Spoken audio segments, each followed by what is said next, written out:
the last 14 years, we've seen more than 300 miles of express lanes opened on our Bay Area freeways. You might like the option it gives you to bypass rush hour gridlock or hate having to pay for them. Yeah, nothing is free here. We looked into how much money those pay lanes are generating and where that money is going. Investigative reporter Hilda Gutierrez went on a test drive to get us some answers.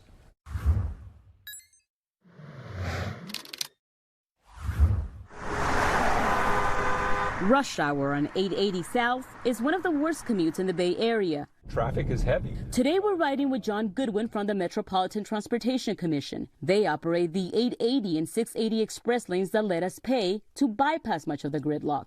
So we'll just move that into the 2 position. You'll hear that 2 beeps, and we are good to go. Into the express lane for half the price, since carpoolers ride at a discount, or for free if you have 3. We're zooming through traffic.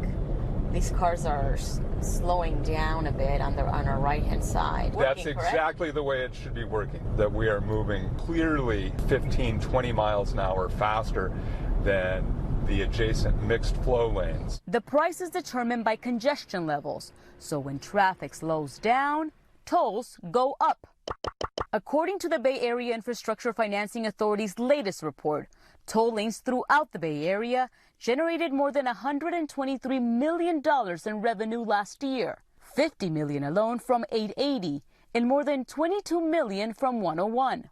The money, we're told, goes to the county where the toll lane is located to cover toll operations, road maintenance, and debt payments. San Mateo County is using some of its excess 101 express lane revenue to subsidize the transportation needs of lower-income residents, including some free toll lane trips. Folks who are making $80,000 a year or less can choose a free Clipper card or a free transponder and get one so that they can meet their travel needs. There's somebody who just violated the double white line. Back on 880, we spotted a few cheaters, drivers crossing double solid lines into the express lanes to avoid the sensors that charge you. That's another place the toll money goes, to CHP, to cover overtime shifts for express lane enhanced enforcement. The CHP right there. I see him back here, just waiting for someone. Those officers are also visually verifying drivers aren't lying about the number of passengers they're claiming on their transponders. How many people